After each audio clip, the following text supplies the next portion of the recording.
So ಇವತ್ತು ಬೆಳಿಗ್ಗೆ ಕರ್ನಾಟಕ ಬಂದಿತ್ತು. ನಾನು ಮೈಸೂರಿಗೆ ಒಂದು ಪಾರ್ಸಲ್ ಇರಬೇಕಂತ ಮೆಜೆಸ್ಟಿಕ್ಗೆ ಬಂದು ಇಲ್ಲಿ ಗಾಡಿಗಳು ನಿಂತಿದ್ವು. ಆಲ್ರೆಡಿ ನೋ ಪಾರ್ಕಿಂಗ್ ಏರಿಯಾ ಇದು. ಪ್ರೆಸ್ ಗಾಡಿಗಳು ತುಂಬಾ ನಿಂತಿವೆ, ಯಾಕಂದರೆ ಟ್ರಾಫಿಕ್ ಇಲ್ಲ ಕರ್ನಾಟಕ ಬಂದಂತ. ನಾನು ನಿಲ್ಲಿಸಿದೆ, ಇಲ್ಲೇ 5 ನಿಮಿಷ ಬಸ್ ಅಲ್ಲೇ ನಿಂತಿತ್ತು. ಡ್ರೈವರಿಗೆ ಮಾತಾಡಿದೆ ಹಿಂಗೆ ಕೊಟ್ಟು ಬರೋಣ ಅಂತ. ಅಷ್ಟರಲ್ಲೇ ಹಿಂದೆ ಒಂದು ಎಸ್ ಐ ನಿಂತಿದ್ರು, ಕರೆದ್ರು ನನಗೆ. ಏನಕ್ಕೂ ಅಂತ ಹೋದರೆ ಅಣ್ಣ ಅವರು ನನ್ನ ಗಾಡಿ ನೋ ಪಾರ್ಕಿಂಗಲ್ಲಿದೆ, ಬೋರ್ಡ್ ಕಾಣಿಸಲ್ಲ ಅಂತ ನನಗೆ ಹೇಳಿದ್ರು. ಒಂದು ನಿಮಿಷ, ಮೈಸೂರು ಗಾಡಿಗೆ ಪಾರ್ಸಲ್ ಇರಬೇಕು. ಹಾಂ, ಗಾಡಿಗಳಿದ್ವಲ್ಲ ಸರ್ ಇಲ್ಲಿ. ಸರಿ, ಇಲ್ಲೂ ಗಾಡಿಗಳಿದ್ವಲ್ಲ, ಅದಕ್ಕೆ ಹೇಳಿದೆ 5 ನಿಮಿಷ. ಹಾಂ, ಅಲ್ಲಿ ಬರ್ದಿಲ್ಲಲ್ಲ ಸರ್, ಪೊಲೀಸರಿಗೆ ಪಾಯಿಂಟ್ ಇದೆ ಅಂತ.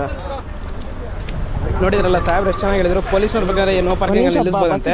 ಅಲ್ಲಿ ಪ್ರೆಸ್ಸಿನ ಕಾರ್ ನಿಂತಿದೆ, ಆ ಕಡೆ ಒಂದು ದೊಡ್ಡ ಕಾರ್ ನಿಂತಿದೆ, ಅದು ಕಣ್ಣಿಗೆ ಕಾಣಿಸ್ತಿಲ್ಲ ಸಾಹೇಬ್ರಿಗೆ. ಪಾಪ ನನ್ನ ಗಾಡಿ ಒಂದೇ ಕಾಣಿಸಿದಂಥದ್ದು, ಇಷ್ಟು ದೊಡ್ಡ ಗಾಡಿಗಳು ಕಾಣಿಸ್ತಿಲ್ಲ. ಸಾಹೇಬ್ರಿಗೆ ಒಂದು ರೂಲ್ಸ್ ಅಂತೆ, ಪೊಲೀಸ್ನವರಿಗೆ, ಕಾಮನ್ ಪೀಪಲ್ಗೆ ಒಂದು ರೂಲ್ಸ್. ನಾನೊಂದು ರಿಕ್ವೆಸ್ಟ್ ಏನು ಮಾಡ್ತೀನಿ ಅಂದರೆ, ಫಸ್ಟ್ ಪೊಲೀಸ್ನವ್ರು ರೋಲ್ ಮಾಡಲಾಗಬೇಕು. ಅಲ್ಲೇ ಪಕ್ಕ ಪಾರ್ಕಿಂಗ್ ಇದೆ. ಮೋಸ್ಟ್ಲಿ ಸರ್ಕಾರ ಸಂಬಳ ಕೊಡ್ತಿಲ್ಲ ಅನ್ಸುತ್ತೆ. 20 ರೂಪಾಯಿ ಕೊಟ್ಟು 30 ರೂಪಾಯಿ ಕೊಟ್ಟು ಪಾರ್ಕಿಂಗ್ ಮಾಡೋಕ್ಕಾಗ್ತಿಲ್ಲ. ಅವ್ರೇನು ಅವ್ರಿಗೆ ಹೋಗಿ ಪಾರ್ಕಿಂಗ್ ಮಾಡಿರೋ ಅವ್ರಿಗೇನು ದುಡ್ಡು ಕೇಳಲ್ಲ ಅಲ್ಲಿ ಪಾರ್ಕಿಂಗ್ ಅವರು. ನಮಗೊಬ್ಬರಿಗೆ ಸ್ಯಾಲ್ರಿ ತೊಗೊಳ್ತಿಲ್ಲ, ನಾವು ಹೋಗಿ ಎಲ್ಲದಕ್ಕೂ ಪಾರ್ಕಿಂಗ್ ಮಾಡಿ ಇದು ಮಾಡಬೇಕು.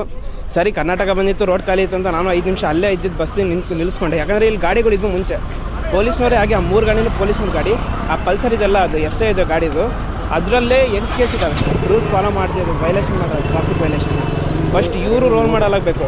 ಇವರೇ ಇಷ್ಟಿಷ್ಟು ಕೇಸ್ ಇಟ್ಕೊಂಡು ನಾನು ಇದು ಕೇಸನ್ನು ರಿಜಿಸ್ಟರ್ ಮಾಡ್ತೀನಿ. ಈಗ ನೋಡಿ, ಅದು ವೆಬ್ಸೈಟಲ್ಲಿ ರಿಜಿಸ್ಟರ್ ಮಾಡ್ತೀನಿ. ಹಾಗೆ ಇಷ್ಟು ದೊಡ್ಡ ಪ್ರೆಸ್ ಗಾಡಿ ನಿಂತಿದೆ, ಅವ್ರ ಜೊತೆ ಮೀಟಿಂಗ್ ಮಾಡ್ಕೊಂಡು ನಿಂತ್ಕೊಂಡವ್ರೆ ಅನ್ನೆಸೆಸರಿ. ಅಲ್ಲಿ ನಾನೇನಕ್ಕೊಬ್ಬನೇ ಫೈನ್ ಕೊಡಬೇಕು? ಇವ್ರಿಗೆ ಕಟ್ಟಲಿ, ಇವ್ರಿಗೂ ರಿಜಿಸ್ಟರ್ ಮಾಡ್ತೀನಿ ಟ್ರಾಫಿಕ್ ವೈಲೇಷನಲ್ಲಿ. ಇವ್ರದ್ದು ವಿತ್ ಪ್ರೂಫ್ ಹಾಕಿದ್ದೀನಿ ನಾನು.